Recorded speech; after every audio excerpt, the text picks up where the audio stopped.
Mais uma vez, boa noite a vocês, né? Estamos aí para iniciar mais uma lição e hoje nós falamos sobre autoridade religiosa.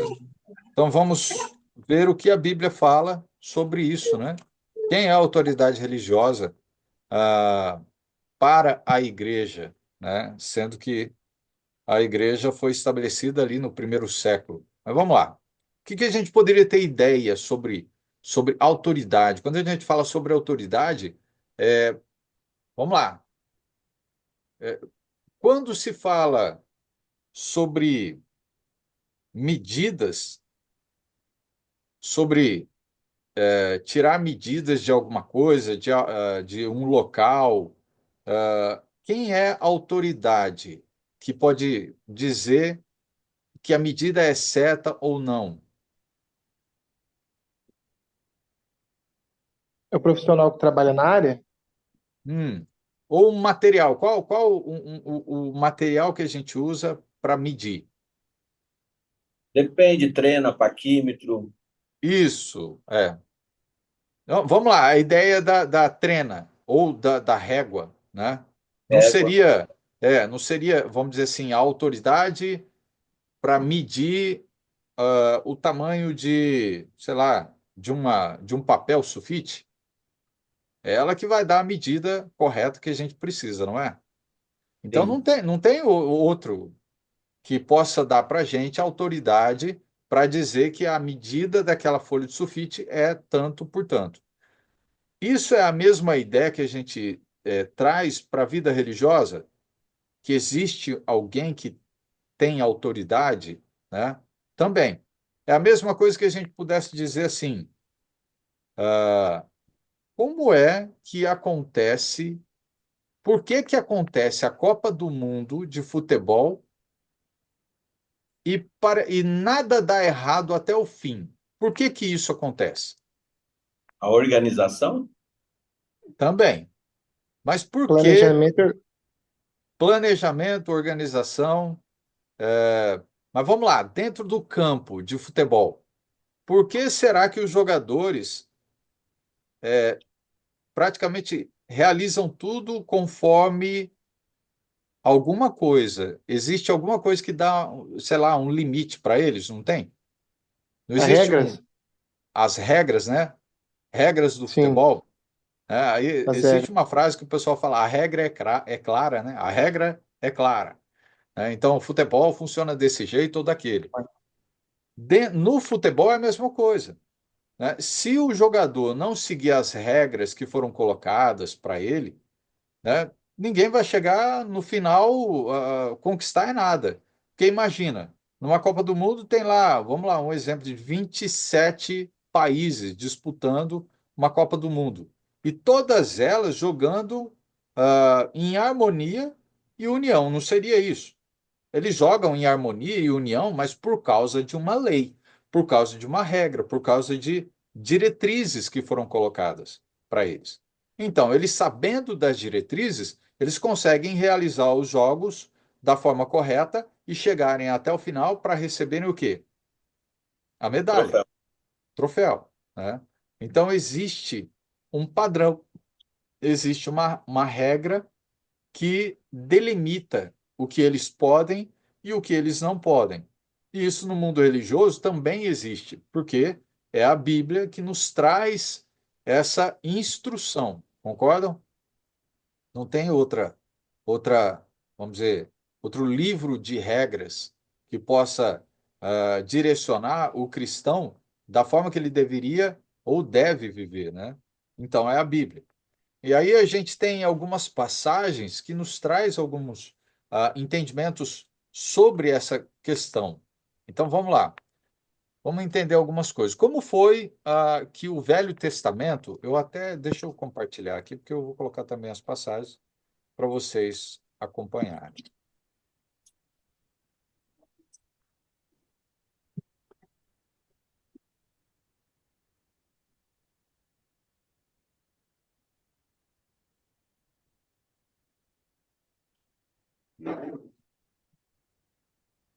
Ok. Vamos lá, vamos lá. passagem.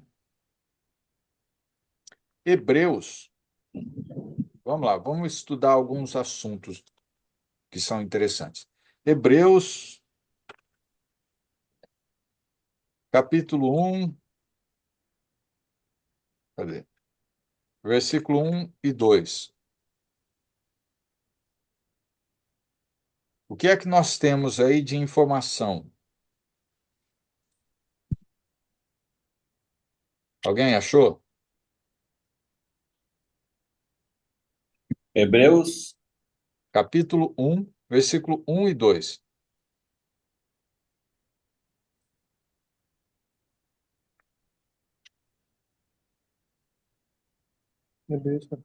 Pode ler?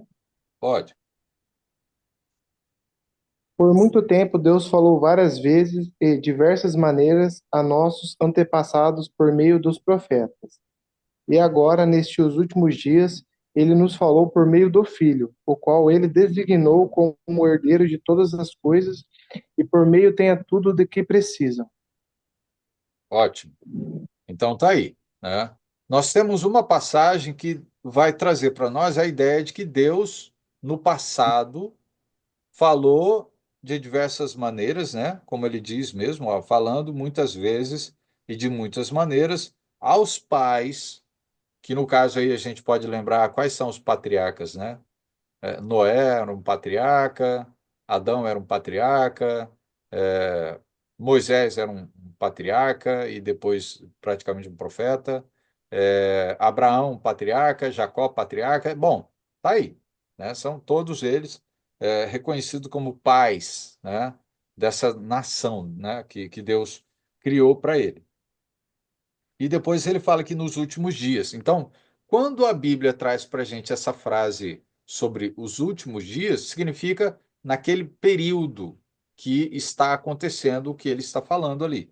Naquele período, nos últimos dias, né, ah, nos falou pelo Filho, a quem constituiu o herdeiro de todas as coisas e pelo qual também fez o universo. Então, aqui a gente está recebendo uma instrução de que Jesus é o quê? Herdeiro de todas as coisas, né? E foi por meio deste quem Deus falou. Se no passado foi, vamos dizer, os pais e os profetas, agora Deus fala por meio de Jesus.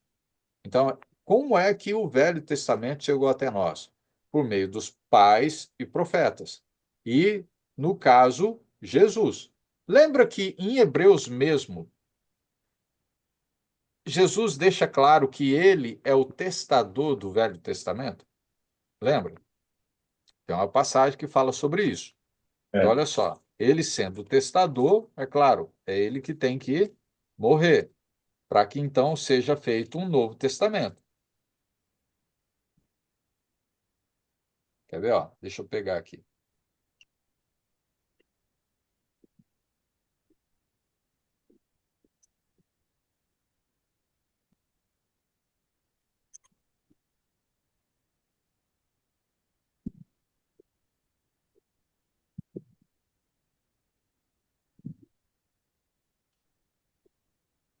Testador,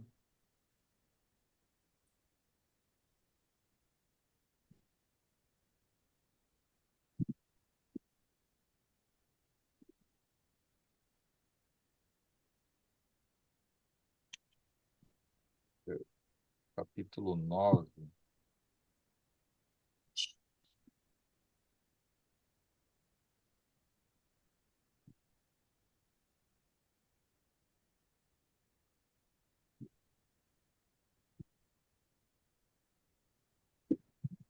Onde é que fala aliança?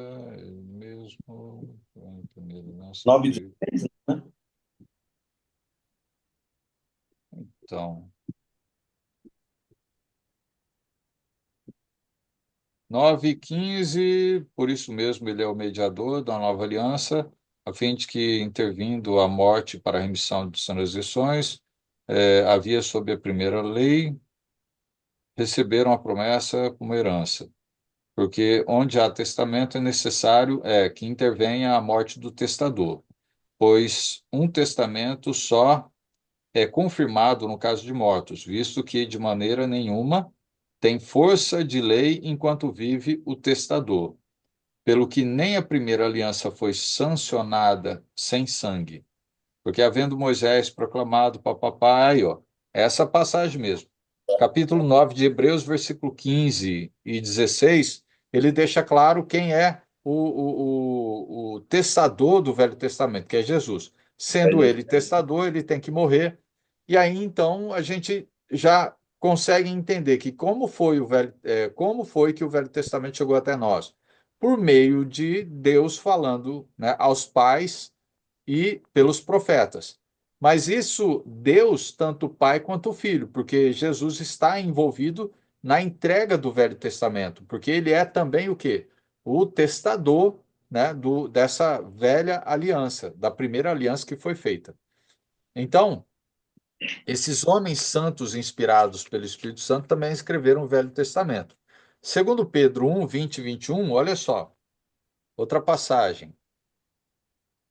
Segundo Pedro 1, 20 e 21. Vai depois de Hebreus aí tem lá segundo Pedro.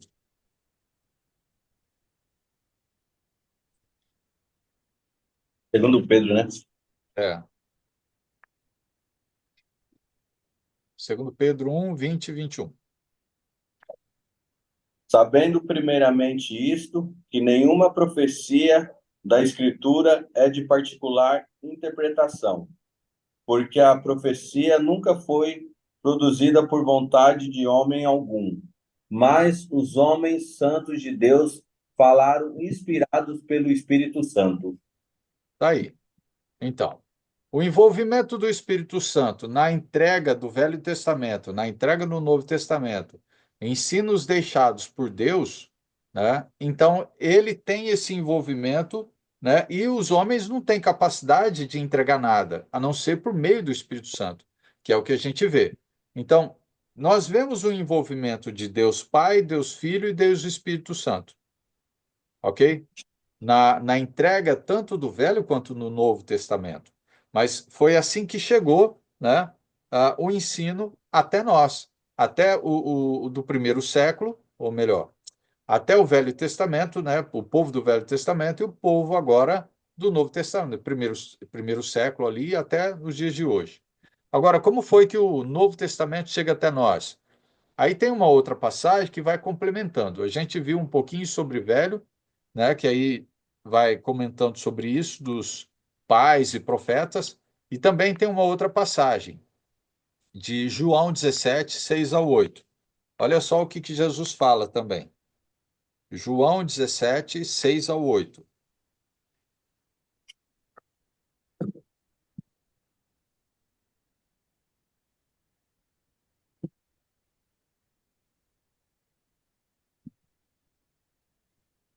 Evangelho de João.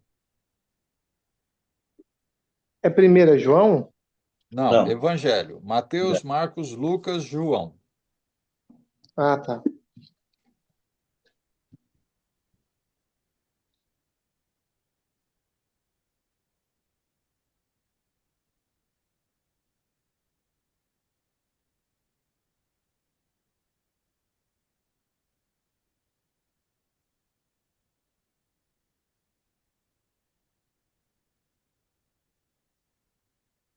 é o 17, qual, Carlos?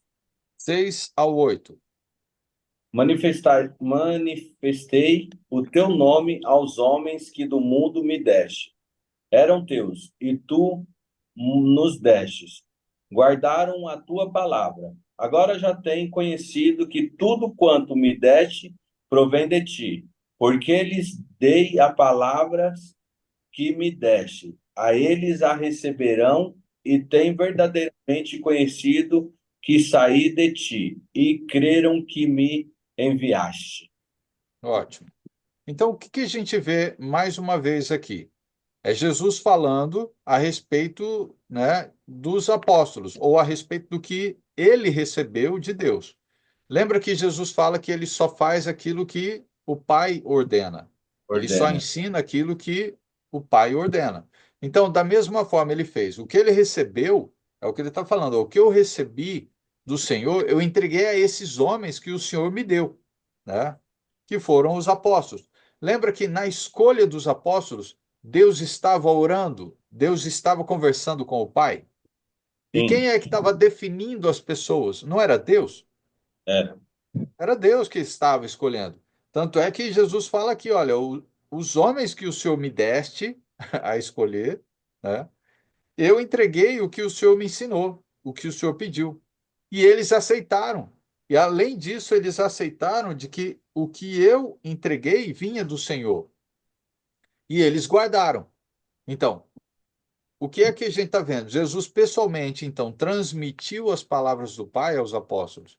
O que a gente está vendo agora é o trabalho de Jesus no Novo Testamento entregando aos apóstolos. Agora, o envolvimento não é só de Jesus. A gente vai ver que o envolvimento é de Deus, o envolvimento é do Espírito Santo. Eles todos estão envolvidos. A Bíblia é a autoridade porque veio por eles, veio por meio deles para nós, né? Então, outra passagem seria João 14. Volta um pouquinho, João 14, versículo 25 e 26.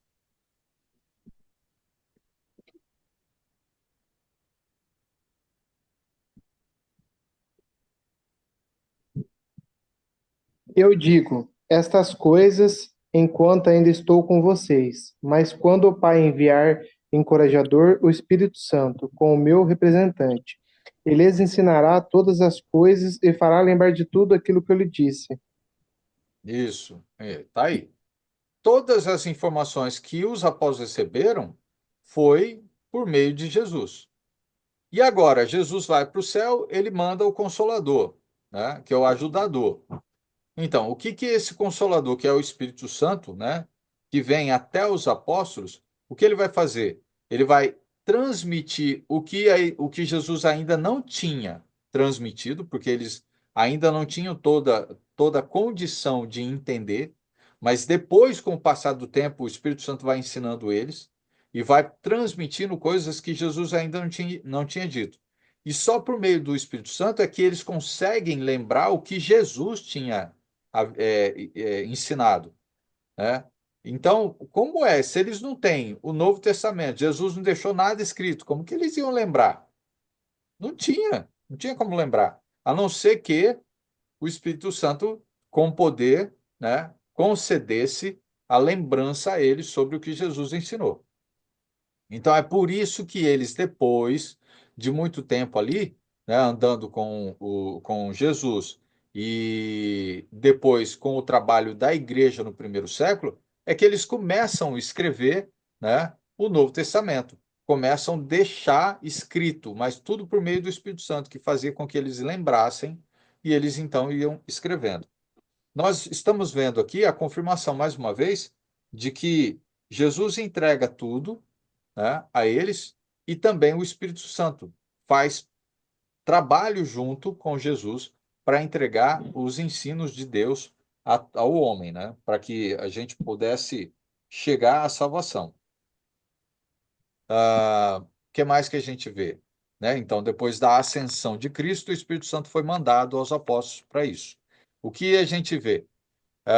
O Espírito Santo foi enviado para ensinar todas as coisas, né, até as coisas novas, porque foi esse o plano. Foi para fazer lembrar de tudo que Jesus tinha dito, guiar toda a verdade. Que mais? Dizer tudo o que ouviu e anunciar as coisas do futuro.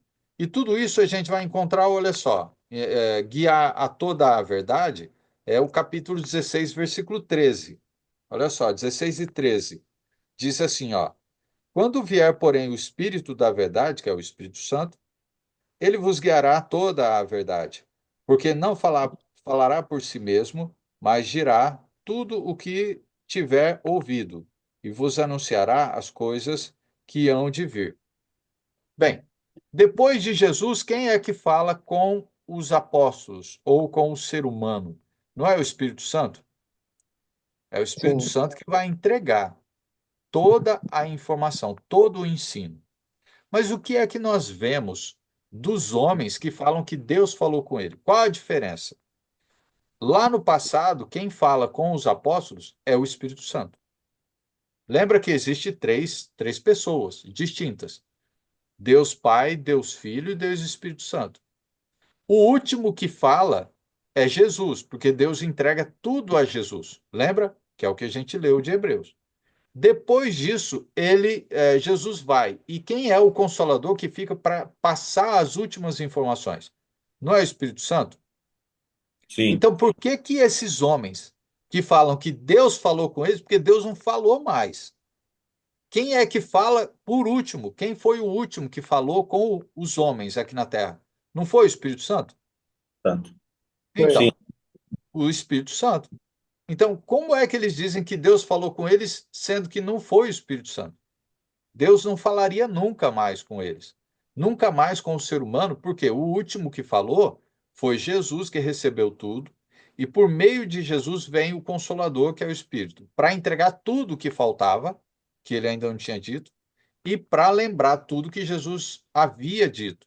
Então, tudo foi entregue. Então, quando alguém chega e fala: Olha, Deus falou comigo e revelou isso e aquilo, para você, isso. Olha, tudo furada, porque Deus não fala mais. A não ser Deus vai falar hoje por intermédio do quê? Não é a Bíblia? É a sim, Bíblia. Sim, Então, não tem outra autoridade quando se fala sobre assunto religioso, quando se fala sobre ensino religioso, se não for aquilo que está escrito na Bíblia. Se não for, então acabou. A pessoa está inventando moda, está fazendo um novo discurso, criando nova religião, mas é para ele, não é de Deus, né? Se não é de Deus, não é irmão. Se não é irmão, não é alguém que vai para o céu. Por quê? Porque não está seguindo e servindo aquilo que foi instruído por meio do Espírito Santo. Então, a gente vai fazer o quê? Lembra que Jesus ensina os apóstolos, até mesmo como é que vocês vão lidar com pessoas que ensinam outras coisas? Então, isso aí a gente até vai ver no decorrer aí. Olha só, existe uma passagem que também traz uma ideia muito boa para nós. Em Efésios 3 e versículo 3 ao 5, Efésios 3, vamos lá as cartas, né, de Paulo, depois de Coríntios, Gálatas, Efésios. Efésios capítulo 3,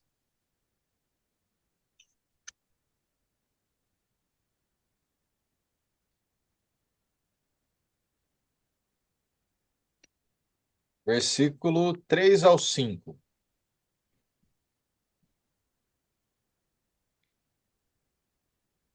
como me foi este ministério manifestado pela revelação, como acima, em pouco vos escrevi. Pelo que, quando ledes, podeis perceber da a minha compreensão do mistério de Cristo, o qual noutros séculos não foi manifestado aos filhos dos homens, como agora tem sido revelado pelo Espírito aos seus santos apóstolos e profetas. Ok. Então, o que que a gente está percebendo nessa passagem? Ele vai contra a ideia de que, igual algumas religiões trazem para nós, de que nós não temos condições de entender a Bíblia se nós lermos ela. Vamos lá. Teve uma época em que no catolicismo, lá em torno de em torno de 1.000 a 1.500, mais ou menos. Não, foi de foi 600. O ano de 600 a 700, mais ou menos, até 1.500, mais ou menos, 1.500. Quase 1.000 anos, a Bíblia não estava na mão do ser humano. O ser humano não tinha, o homem não tinha a Bíblia na mão. Por quê? Porque houve um momento em que, na época que começou a ideia do papado, né, no mundo católico, eles tinham nas mãos as Bíblias, as cópias, ok? E aí, tanto é que eles criaram, o Papa criou uma lei de que o ser humano, o homem em si, que não fosse um bispo ou um papa, não tinha condições de entender a Bíblia, se ele lesse. Então, quem tinha condição é somente os bispos da Igreja Católica e o próprio Papa, que recebia instruções de Deus. Nesse período, o mundo ficou sem a Bíblia. A Bíblia estava presa, estava guardada às sete chaves pela Igreja Católica. E aí? Essa foi uma forma da Igreja Católica criar fiéis para eles. Nossa, foi uma loucura, porque aí eles conseguiram mudar o mundo inteiro para seguir somente a ideia do catolicismo. Eles tiraram a Bíblia, então ninguém tinha condições de entender. Até o momento em que apareceu Martim Lutero. 1500 a 1535, 536, mais ou menos isso aí, foi quando ele tinha uma das Bíblias em mãos e ele pôde estudar a Bíblia, ele pôde ler a Bíblia. E aí ele lendo a Bíblia descobriu coisas que o catolicismo estava fazendo tudo errado, né? E aí pronto. Foi daí que então iniciou uma revolução, né? Uma o início, ou voltaram, o ser humano voltou a ter acesso à Bíblia, porque aí Martim Lutero foi lá, tirou cópias e traduziu para o alemão, depois foi para outros países, e aí, graças a Deus, né, Deus usou Martim Lutero, né, que ele conseguiu ler, ele aprendeu sobre a verdade da Bíblia. Ele aprendeu sobre que para você herdar o reino dos céus tinha que ser pelo batismo. Batismo nas águas, não era aspersão, era imersão. Aí, então, foi onde ele foi batizado, onde ele ensinou outras pessoas que era assim. Aí outras aprenderam sobre presbitério, e aí então aprenderam a forma correta, outros o batismo, outros outras coisas. Enfim, nesse período todo foi quando iniciou-se até mesmo o início de novas igrejas. A Igreja Batista surgiu mais ou menos nesse período, porque eles, É. lendo a Bíblia, descobriram que o batismo não era aspersão, era imersão. E aí criaram a Igreja Batista, né? Aí depois veio o processo da Igreja Luterana, né? Também, que foi nesse período também, a Igreja Presbiteriana, que tem a ver com o presbitério, que eles descobriram que não era mais, não era bispos, né, que tomavam conta das igrejas, mas cada igreja tinha o seu presbitério, e aí então iniciaram um novo movimento. Aí é onde a gente vê que se iniciou igrejas novas. Não era para ser assim, não era. Era para ser o que Martim Lutero estava buscando. Era ser uma só igreja, que era de Cristo, para pregar somente Cristo e não mais ninguém.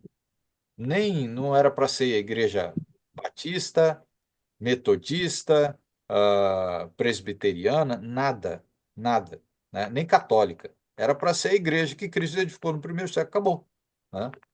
Bem, nisso a gente vê, né, de Efésios aqui, né, essa informação sobre os apóstolos, né, e profetas escreveram o Novo Testamento, né? Para quê? Quando nós lemos, tenhamos entendimento. Então, não precisa. Nós mesmos, lendo a Bíblia, a gente consegue entender ela.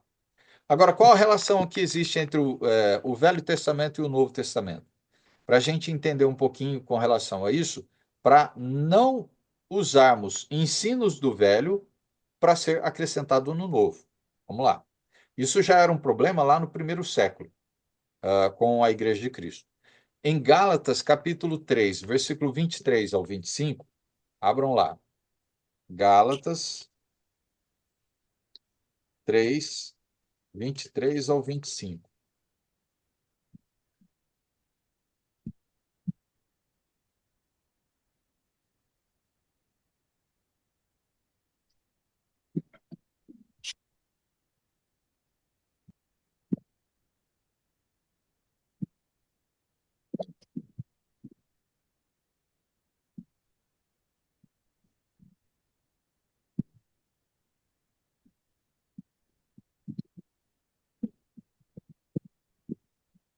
Pode ler? Pode ler. Antes que o caminho da fé se tornasse disponível, fomos colocados sob uma custódia de lei e mantidos sob a sua guarda, até que a fé fosse revelada. Entre outras palavras, a lei do nosso guardião até a vinda de Cristo. Ela nos protegeu até aqui por meio da fé. Pudéssemos ser declarados justos. Agora veio o caminho da fé e precisamos mais de lei como guardião. Tá aí. Então, o que que a gente consegue entender nesses 3 versículos? Né? O que traz para nós? Velho Testamento e Novo Testamento. Velho Testamento Sim, serviu como guia, serviu como tutela, como proteção, e até é chamado como aio, né? Como ponte que liga o Velho Testamento ao Novo, ou no caso, que liga até Cristo, né? Porque a intenção do Velho Testamento era preparar, a intenção do Velho Testamento era proteger o povo até a chegada de Jesus Cristo, a fim de que fôssemos o quê? Justificados pela fé, por meio da fé, que vem da. Lembra Romanos 10 e 17? Né? Que a fé vem pela pregação da palavra e a palavra é de Cristo. Então, é só dessa forma. Né? Então, agora, a gente tem uma passagem que traz uma revelação para nós de que nós não vivemos mais subordinados à velha lei. Então, a velha lei não serve mais para o cristão. O cristão é de Cristo para frente. O cristão serve a Cristo e não a lei de Moisés, e sim a lei de Cristo, né? Que é o que a gente precisa entender. Mas tendo vindo a fé, já não permanecemos subordinados ao aio ou, né, a esse protetor.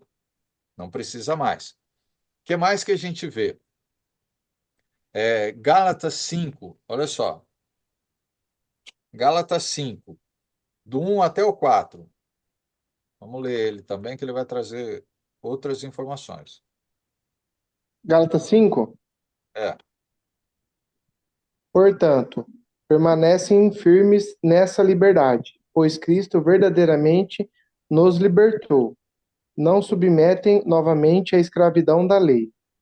Preste atenção, eu, Paulo, lhes digo: se vocês deixarem de ser circundados, Cristo dará, a lhes servirá. Volto a dizer: todo aquele que deixar de ser circundado deve obedecer a toda a lei. Pois se vocês procuram se tornar justos diante de Deus pelo cumprimento da lei, foram separados de Cristo e caíram para a longa graça.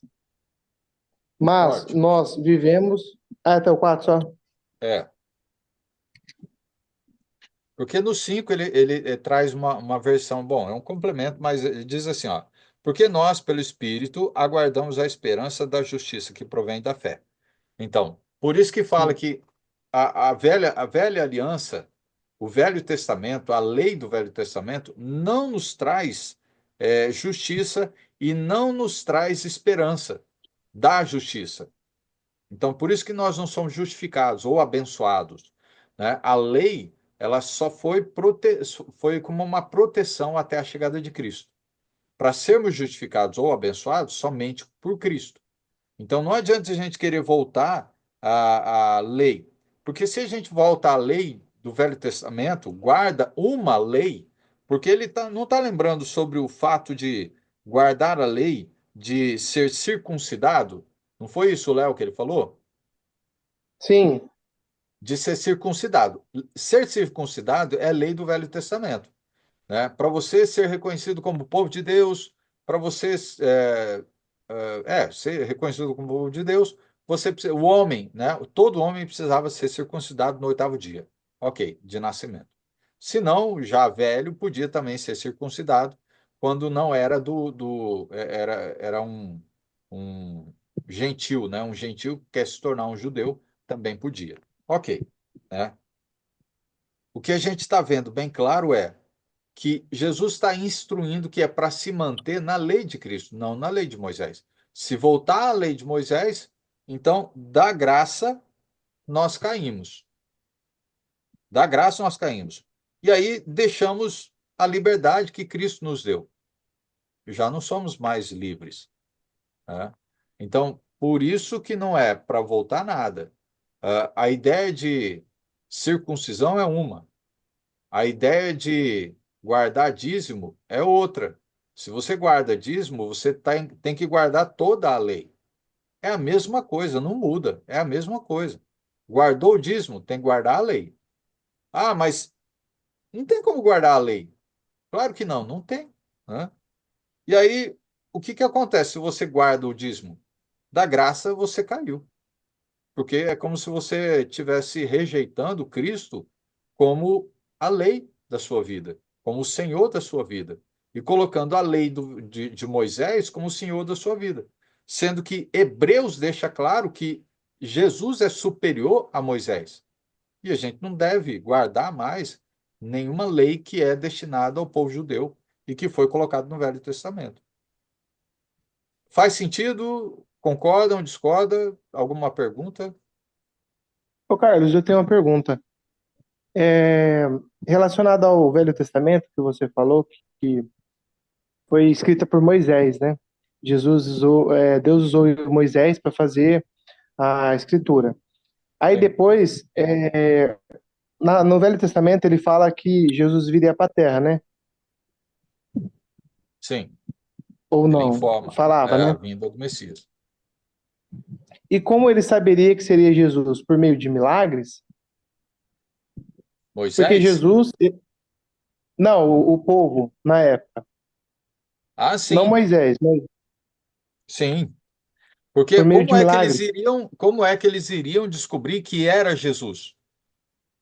Porque lembra que tem passagens que fala assim: por que que então Jesus realiza milagres, realiza coisas sobrenaturais? Era para mostrar quem ele era. Em Lucas fala, né, que os fariseus e alguns reis, eles não acreditavam em Jesus até Jesus perdoar o aleijado, né? É, então. Tem Mas um trecho de Lucas que fala isso.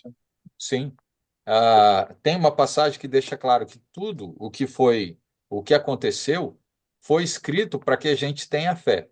Então, é para mostrar que Jesus era poderoso, era Senhor dos senhores, era Rei dos reis, né? E era Deus. Lembra que teve um que falou que um dos fariseus, que eram conhecedores da lei de Moisés, ele lembra, ele fala assim: olha, tudo o que esse homem está fazendo foi dito no passado.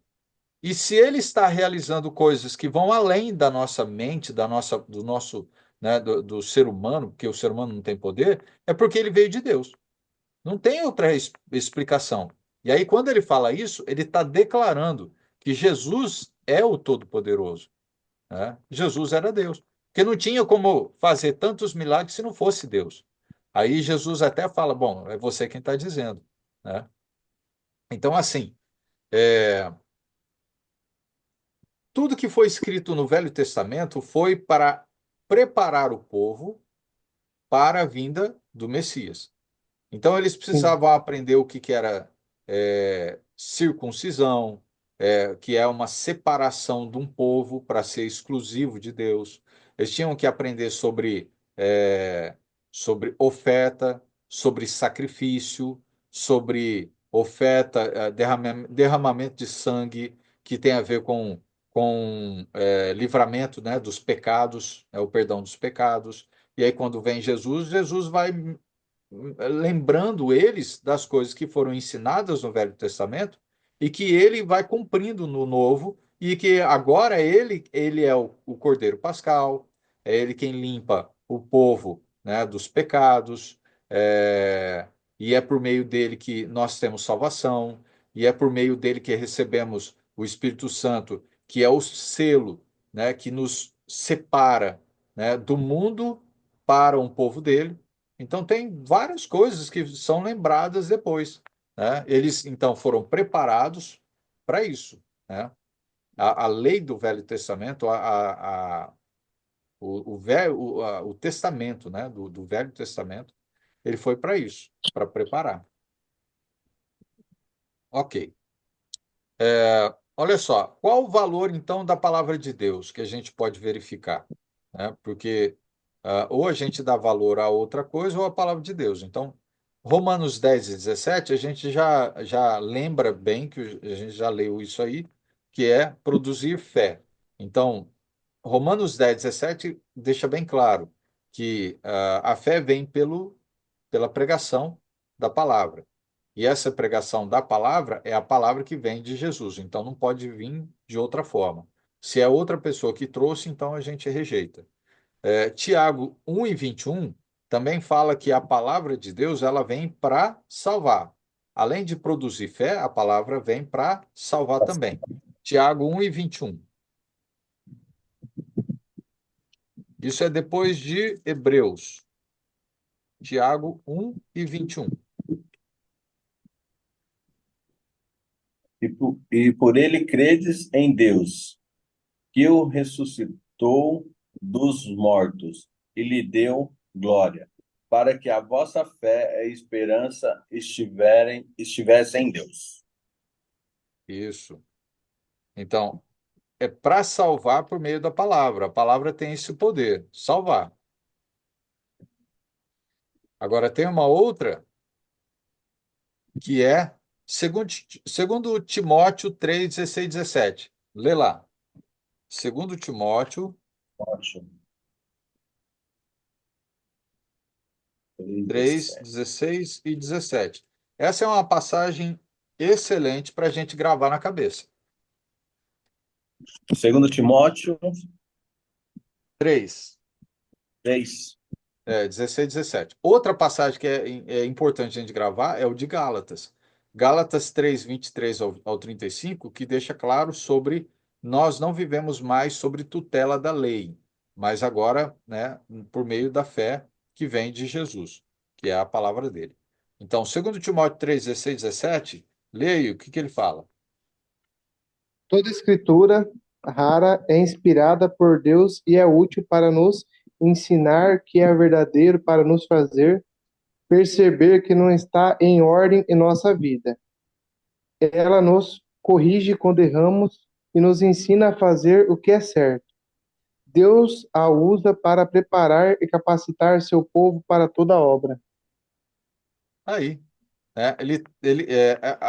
a palavra de Deus, então, a gente pode dizer algumas palavras, né, sobre isso. Qual seria? Ela serve para ensino, né? Repreensão, Corrigir, correção, instruir, instrução, E capacitar, né? capacitar. Olha só, tudo por meio da palavra. Então, a palavra tem poder para tudo isso. Ela consegue transformar uma pessoa de um jeito para outro. Ela consegue tirar a pessoa de uma vida errada totalmente, né? De uma vida totalmente errada. A gente pode pensar no pior mal que alguém possa fazer. Ela pode tirar daquele caminho para colocar em outro caminho. Só ela tem. Só ela pode, né? Nós não temos poder para isso. É a palavra de Cristo que tem poder. É por isso que deixa claro aqui em Timóteo, né? Paulo vai ensinar aqui. Agora, que mais? O que pode ser um guia religioso falso? A gente está chegando já quase no final. Olha só, Gálatas 1, 6 ao 9. Gálatas 1, do 6 ao 9. O que pode ser um guia religioso falso? Sendo que o que nos guia é a palavra do Senhor, é a palavra de Cristo. Então, olha só,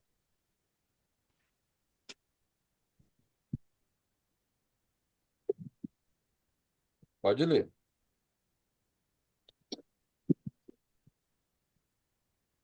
Gálatas 1, de 6 ao 9. É,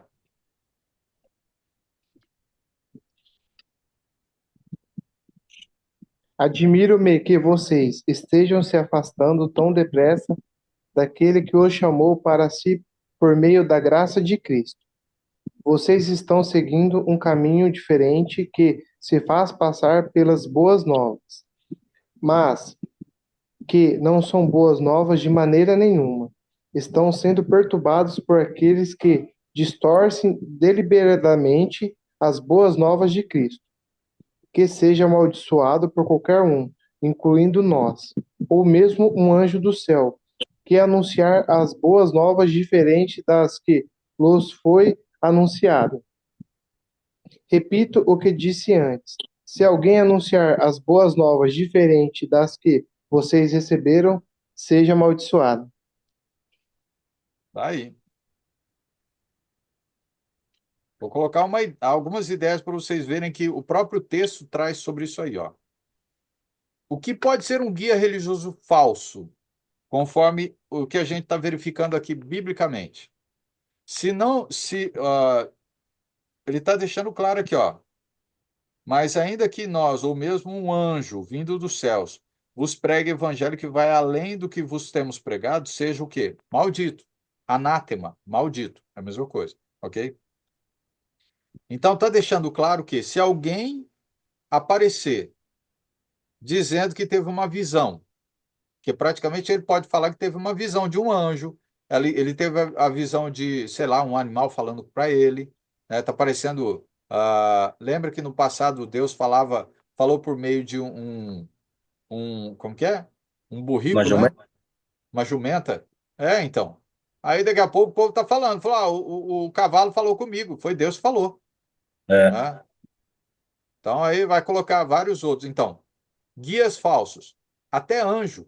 Até porque, olha, a forma que Paulo está escrevendo para nós, que são os cristãos, porque para a gente entender a carta aos Gálatas, significa que é uma carta de instrução e correção, né, que é praticamente ali, ó, de 2 Timóteo. Ensina, repreende, corrige, exorta, instrui, capacita. É isso. As cartas são para isso, né? É para instruir, para fazer com que o povo de Deus não saia do caminho correto, que é da lei de Cristo, que é da fé. Ok. Então, guia falso: anjos, visões, aparições, revelações, que a gente pode até colocar aqui, ó. Revelações, tudo que é além, fora do normal, né? Ah, então, até homens também a gente pode até colocar. Então, esses são os guias falsos que chegam e falam: olha, Deus falou comigo por meio de anjos, Deus falou comigo por meio de sonho, Deus falou comigo por meio de revelação. Então, tudo isso. Aí alguém chega e traz uma nova instrução. Opa, peraí, o que é que Paulo está falando? Olha, se alguém vier pregar outro tipo de evangelho que traz salvação, olha, rejeita. Esse seja amaldiçoado. Imagina a gente falando isso para alguém. Olha, que Deus te amaldiçoe. Eu acho que a gente não vai ter coragem de falar isso para as pessoas, não. tá. Né? Nós não vamos, não. Acho que não tem nem necessidade da gente falar. Mas é só para a gente lembrar sobre o que é que Paulo está falando para nós. Não é para a gente aceitar ensinos que vão além. Então é para a gente rejeitar. Porque se a gente aceita, a gente vai estar fazendo o que esses irmãos lá de Gálatas estavam fazendo. Vocês estão correndo risco, vocês estão aceitando outro tipo de evangelho, sendo que não tem outro tipo, é só um evangelho, não tem outro. Né? Ok. Outra passagem que traz uma ideia bacana também para a gente é Marcos 7. Olha lá, Marcos capítulo 7.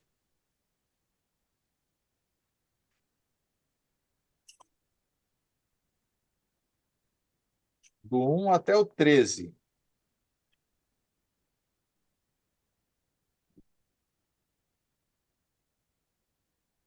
E reuniram-se em volta dele os fariseus e alguns dos escribas que tinham vindo de Jerusalém. E vendo que alguns dos seus discípulos comiam pão com as mãos, empurras isto, e por lavar os repreendiam, porque os fariseus e todos os judeus, conversando a tradição dos antigos, não comem sem lavar as mãos muitas vezes, e quando voltam do mercado, se não se lavarem, não comam, e muitas outras coisas há de receberem para observar como lavar os copos, e os jarros e os vasos de metais, e as camas. Depois perguntaram-lhe os fariseus e os escribas: por que não andam os teus discípulos conforme a tradição dos antigos, mas comem com as mãos por lavar? E ele respondendo disse-lhes: bem profetizou Isaías acerca de vós, hipócritas, como está escrito: este povo honra-me com os lábios, mas o seu coração está longe de mim. Em vão, porém, me honram, ensinando doutrinas que são mandamentos de homens. Porque deixando o mandamento de Deus, retendes a tradição dos homens. Como lavar dos jarros e dos copos, e fazeis muitas outras coisas semelhantes a essas. E diziam-lhes: bem invalidais o mandamento de Deus para guardardes a vossa tradição. Porque Moisés disse: honra o teu pai e a tua mãe, que maldizer ou ao pai ou à mãe deve ser punido com a morte. Porém, vos dizeis: se um homem disser ao pai ou à mãe aquilo que podereis aproveitar de mim, é corva, e isto é a oferta do Senhor.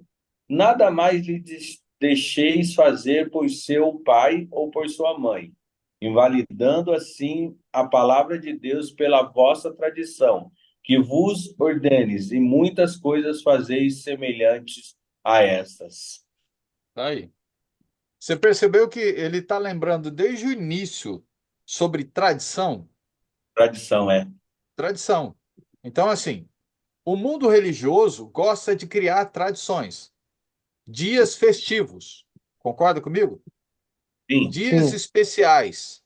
É o que o mundo religioso gosta de fazer.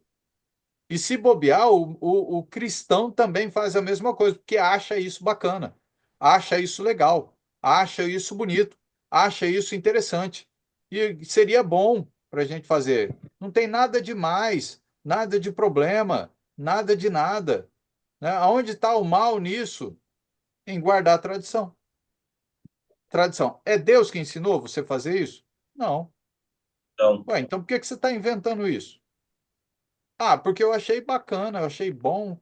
É uma forma. Então, aí, a forma de você unir os homens até Deus não é por meio de tradição, não é por meio de festa, não é por meio disso, de aquilo. É da palavra. A palavra tem que unir as pessoas. Então, você tem que ter união, harmonia por meio da palavra. A palavra direciona você, a palavra corrige você, a palavra instrui você, a palavra capacita, ela repreende você de uma forma que, se você está andando de um jeito, você vai andar de outro. Então, nós não guardamos tradições, e existem vários tipos de tradições, vários. Então, um grande exemplo disso é você criar a tradição, vou dar um exemplo, tá? Tradição de um dia festivo.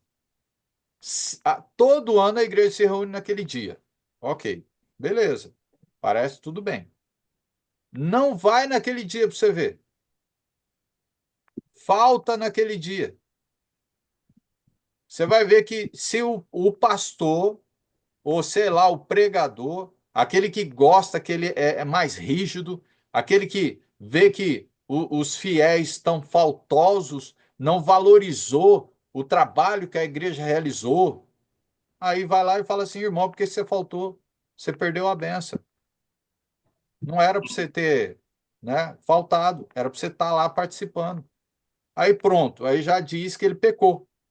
Que a intenção é, você pecou, você não veio, você pecou. Perdeu a bênção, você perdeu a coisa boa. Agora você recebeu a maldição.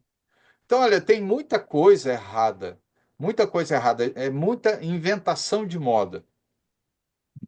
Quanto menos coisa a gente fizer, é melhor. Fica mais tranquilo. Nada de ficar criando muita coisa. Uma vez ou outra de você se reunir, você aproveitar é uma coisa, né? Mas não dá para a gente ficar criando muita moda, porque depois a gente começa a cobrar, vira regra, vira tradição. Ninguém pode fazer mais nada naquele dia, porque aquele dia é da igreja. Pronto. Entendeu? Qual é o dia que a gente está reunido como igreja? Que é mandamento. É a quarta-feira? Não. Não, É a terça-feira da oração? Não. É a quinta-feira de estudo? Também não. É o domingo. É o domingo, que é o dia do Senhor, que você vai se reunir, vai aproveitar aquele dia, vai adorar o Senhor em espírito e em verdade. É o mandamento que a gente tem. Mas e os outros dias? São outros dias que a igreja está buscando instruir os irmãos. Mas não é uma regra de que você não pode faltar. Você pode faltar. Ah, não deu certo? Beleza, tranquilo. Né? E aí, na outra semana, você está participando. Né? Durante a semana, você vai procurar alguma coisa lá para ver o que foi e tal. Mas, enfim, a questão é aproveitar a oportunidade só. Aproveitar a oportunidade que você tem de você poder crescer, né? De você aprender mais, ter mais conhecimento, né? Para a gente, porque o fim das contas é o quê? Quanto mais você conhece, mais você ama. Quanto menos você conhece, menos você ama a Deus e aos irmãos. Porque o fim é o amor, né? O amor, o conhecer a palavra te leva ao amor de Deus, te leva a viver uma vida mais tranquila, né? E não cobrando demais. Então, é, percebeu que essa questão de tradições é problemático, né? É problemático. Então, aí a gente tem essa ideia, como a gente tem também Atos 26. Vamos lá, vou terminar com esse aqui. Atos 26, versículo 9 ao 11.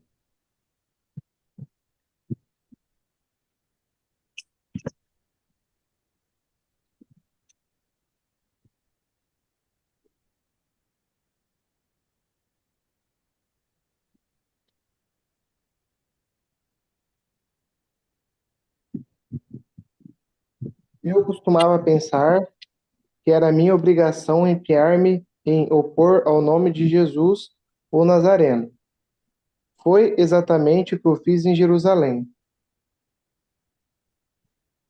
Com autorização dos principais sacerdotes, fui responsável pela prisão de muitos dentre o povo santo. Muitas das vezes providenciei que se fosse castigado nas sinagogas a fim de obrigá-los a blasfemar. Tá aí, né? Na minha versão, vou ler ela aqui, ó, que vai trazer um pouco diferente. 26 do 9 ao 11. Atos. Na verdade, a mim me parecia, ó, na verdade, para mim me parecia que muitas coisas devia eu praticar contra o nome de Jesus, o Nazareno. Ele achava que tudo estava certo. Lembra que Paulo fazia isso? Ele achava que estava certo. Perseguir os cristãos, perseguir Jesus. Por quê? Porque estava indo contra a lei de Moisés. E ele era um que guardava a lei de Moisés. Igual, lembra que ele fala assim, igual a mim não existia, né? Alguém que guardasse como ele. E aí depois no 10 ele fala assim, ó, e assim procedi em Jerusalém, havendo eu recebido a autorização dos principais sacerdotes, encerrei muitos dos santos nas prisões, e contra estes dava o meu voto, quando os matavam. Opa, não era só castigar, não, era matar mesmo. tá Então, mesmo. Paulo também mandava matar, e, como se diz, ele dava o voto dele. Falou, ó, dou meu voto, pode matar. Tá aí. Então, ele fazia tudo achando que estava tudo certo, né? Tudo certo. É, Olha só, Romanos 10 e 2. Vai um pouquinho para frente aí.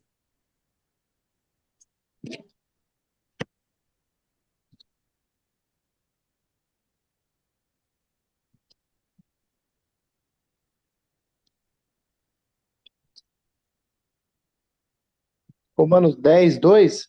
É, Sei da dedicação deles por Deus, mas o entusiasmo sem entendimento. ok. Ele traz no meu assim, ó, porque lhes dou testemunho de que eles têm zelo por Deus, porém não com entendimento. Ele estava falando de quem?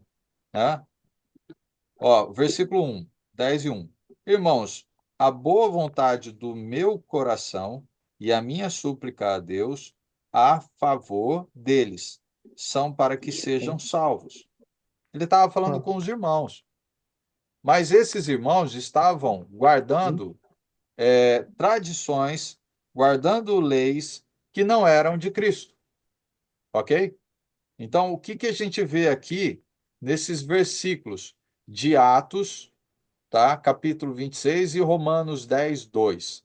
Então, a gente poderia colocar assim, ó. Deixa eu até colocar aqui as duas passagens.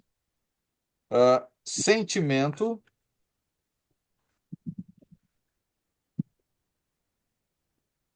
é um guia falso, concorda? Sentimento é um guia falso? Ah, eu senti no coração em fazer tais coisas. Tá bom. Eu senti no meu coração em fazer tais coisas. Aí eu vou e faço. Você não faz o que sentiu no seu coração, entendeu? Você tem que fazer de consciência que Deus mandou você fazer. Não é porque você sentiu. Porque senão você só vai fazer quando sente. É, Servir a Cristo não é sentimento, não é você sentir alguma coisa. Está totalmente errado, né? Então ele vai contra. Nós fazemos o que aprendemos. Ah, mas se eu sentir no coração, eu vou fazer. Não. Você só, se for assim, você só vai fazer quando você achar que deve fazer. Jesus está falando bem claro. Não é para você fazer o que você acha, é para você fazer o que eu estou mandando. Se você guarda, se você me ama, você guarda as minhas instruções. Você obedece às minhas instruções. Mas se você não me ama, você não vai obedecer, né? Aí você vai ficar criando outros meios. E aí fica criando esses meios, né? Guias falsos são sentimentos. Sentimento é um guia falso. O que mais? Emoções. Bom, a gente pode até colocar aqui, ó. Emoções. É outro guia falso, tá? Aconteceu alguma coisa, você sentiu, pronto. Aí você acha que então Deus falou com você e você deve fazer alguma coisa. Sinceridade. Tem pessoas que são muito sinceras, né? Muito sinceras.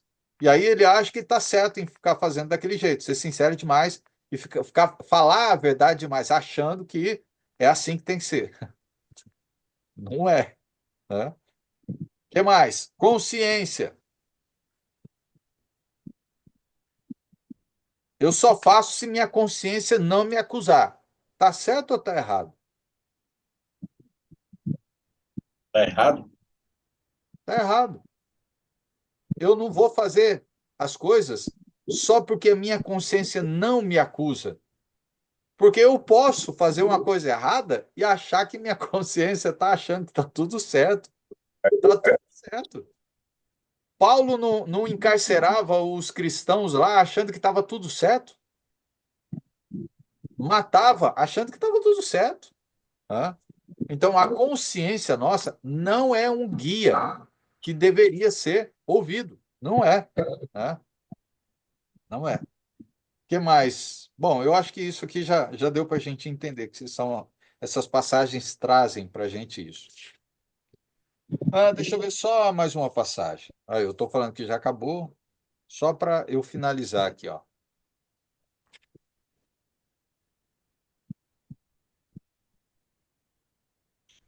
Atos, capítulo 17.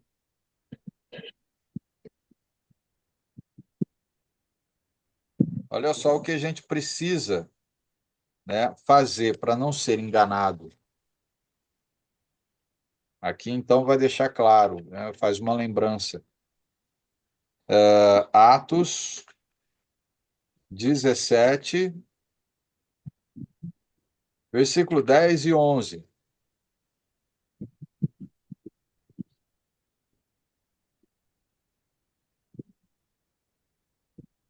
Ao anoitecer, os irmãos enviaram Paulo e Silas a Bereia. Quando lá É. chegaram, foram à sinagoga judaica. Os judeus que moravam em Bereia tinham em mente mais aberta que os tessalônicas e ouviram a mensagem de Paulo com grande interesse. Todos os dias examinavam as escrituras para ver se Paulo e Silas ensinavam a verdade. Aí.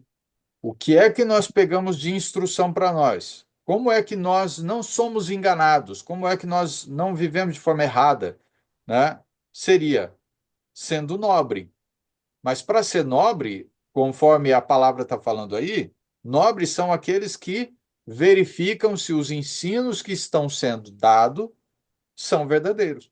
A Os de Deus. Bereia eram mais nobres do que os de Tessalônica, porque os de Tessalônica não verificavam se o que Paulo estava falando estava certo ou não. De repente, Paulo podia estar falando, passando um ensino totalmente errado, achando, né, pela própria consciência dele de que estava certo e ele tá lá instruindo. E a Bíblia fala outra coisa, né? Jesus ensina outra coisa. Então, essa é a preocupação nossa. Como é que a gente, então, evita a falsidade ou o falso ensino, os falsos guias religiosos? Como é que a gente evita? Buscando conhecimento verdadeiro, buscando instrução, estudando, lendo a Bíblia, se ah, tendo mais conhecimento. Então, quando você tem mais conhecimento, dificilmente você é enganado, né? Então, dessa forma, a gente verifica que quem é que tem toda a autoridade? Não é a Bíblia? Não é Sim, Jesus Cristo? Então, não sim. pode vir ensino por outra pessoa se não for Jesus. Se não for por meio de Jesus, a gente rejeita. Ah, mas olha, Deus falou comigo. Não, não. Eu não fico com a sua palavra, fica você com a sua, né, com a sua ideia, suas emoções, seus sentimentos, sua consciência, né? Fica você com elas. Mas eu vou ficar com o que Jesus está falando. É isso que os de Bereia faziam, verificar se aquele ensino estava dentro da Bíblia. A Foi Bíblia. instruído, né, por meio de Deus. É dessa forma, não tem outra forma. Então, assim nós reconhecemos que Jesus e a Bíblia são o quê? Autoridade religiosa para a igreja. Não importa qual igreja, não vou falar nomes de igreja, mas todas deveriam estar seguindo o que a Bíblia fala, seguindo o que Jesus fala. Se todas elas estivessem falando a mesma coisa, não seria excelente entre nós, em harmonia e união com todas as igrejas? Seria. Sim, Isso seria um sonho. Quer dizer, não sei, né? Não é um sonho. Pode se tornar realidade, mas depende das pessoas. Elas precisam ter conhecimento verdadeiro do ensino de Cristo. Aceitar que o ensino de Cristo é o único. Aceitar que o que está escrito na Bíblia no Novo Testamento é o único ensino que nós temos. E não o que vem de fora, né? Então, se isso acontecer, né, glória a Deus. Glória a Deus, né, quando outras igrejas aceitam o ensino verdadeiro, se convertem totalmente a Cristo, né? Ok. Tudo certo, tudo compreendido, nada de Sim, errado. certo. tudo em ordem. A única coisa que é mais complicado para nós é gravar as passagens, né? É. Sim. Gravar, é Ô, Carlos, lembrar delas. Oi. Carlos, eu tenho mais uma dúvida. Tem um pouco de relação com essa história que foi feita hoje e tem um pouco fora. É, assim, a gente sabe que o Velho Testamento foi escrito por Moisés, que o Espírito Santo orientava ele. E o Novo Sim. Testamento foi por Jesus Cristo. É, antes de Jesus Cristo, no começo do Velho Testamento, que o Espírito Santo orientava o Moisés ali para fazer as escrituras, como que ele sabia que vinha de Deus aquilo? como que ele sabia que aquilo era, tipo assim, algo de Deus? Assim, por meio das escrituras, ele baseava naquilo, mas como que foi o começo? Porque assim, no Novo Ah, Testamento a gente sabe que foi baseado de Jesus, mas e como que Moisés sabia na época?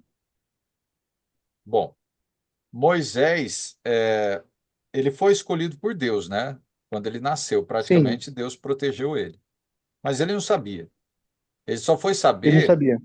Então, até então ele cresceu. Vamos lá, eu vou tentar lembrar um pouquinho sobre a história de Moisés para a gente entender. Porque às vezes a gente fica achando de Moisés lá alguma coisa.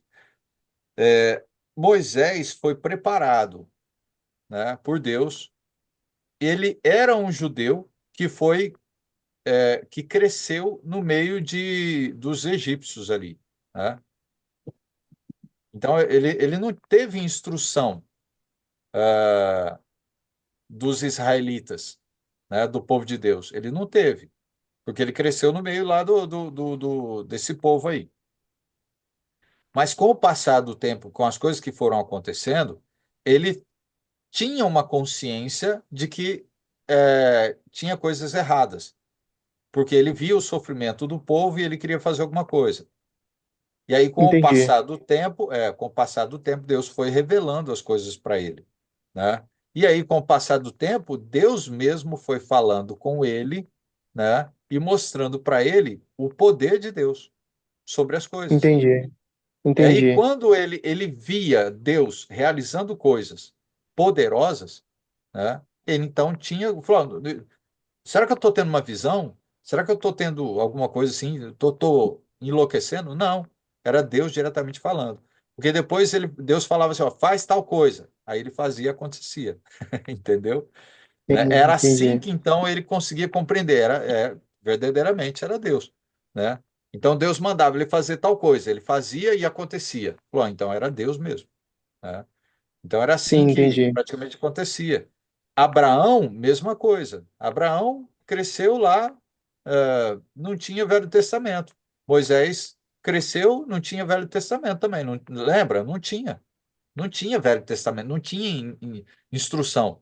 O povo cresceu, vamos dizer assim, sabendo de Deus, sabendo que Deus falava. Tinha lá, vamos dizer assim, os patriarcas. Antes de Moisés, quem tinha? Abraão, Jacó, Isaac, né? Lembra que teve esses aí, né? Praticamente. Eles É, viviam Mois- sob a lei? então, eles viviam mediante a lei que Deus dava por meio dos patriarcas. Certo, né? Porque só depois com Moisés que veio a lei de Deus, né? Para o povo, né? As 613 leis, mais, vamos lá, os 10 mandamentos. Que até Também. então era Deus falando com os patriarcas. Depois com os profetas, né, que no caso tinha. Mas aí a gente vê, era dessa forma. Deus falava com Abraão por meio de quê? Sarça ardente, né, visões, né, mostrava por meio de animais. Então, eles não tinham como não reconhecer, não saber. Né? Do nada a nuvem sai, uma voz da nuvem, e aí?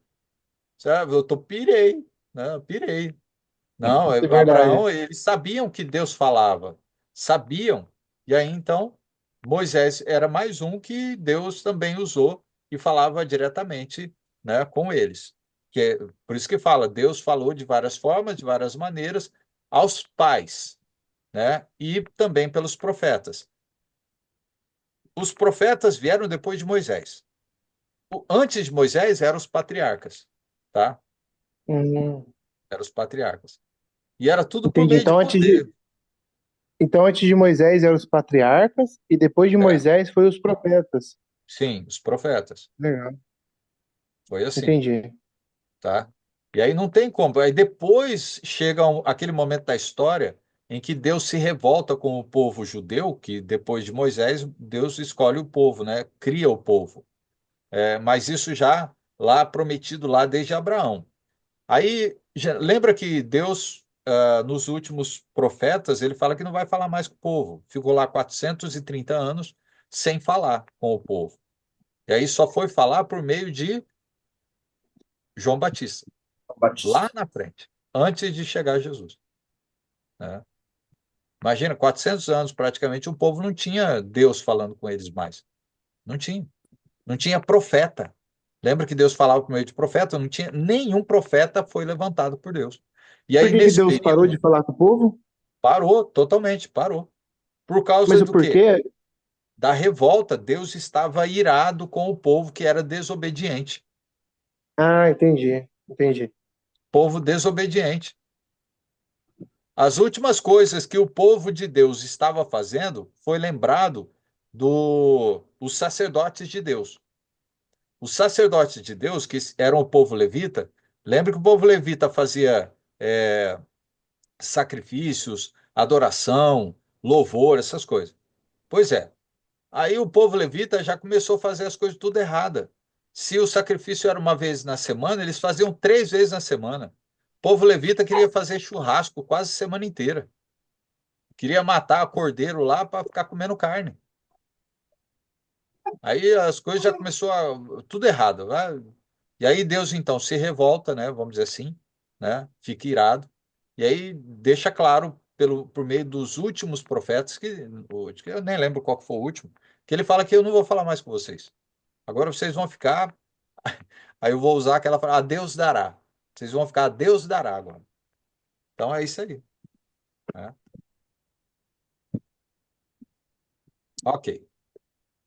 Ah, vamos fazer uma oração para a gente então encerrar?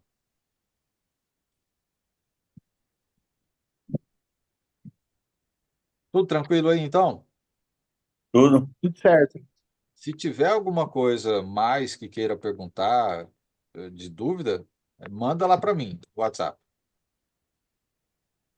Beleza. Ô, Du, faz para nós então a oração para a gente encerrar. Ah, Senhor, meu Deus maravilhoso, nós te louvamos, te agradecemos por esse momento, Senhor, que o Senhor nos concede de aprender a tua palavra, junto com o Carlos, o Leonardo, São Deus, ó Pai, nós te agradecemos e o Senhor possa nos fortalecer cada dia mais. E te agradecer pela vida do Carlos, por essas aulas que ele tem nos dado, Senhor Deus, ó Pai. Nós te agradecemos por tudo que tem feito nas nossas vidas através do Carlos e da sua família.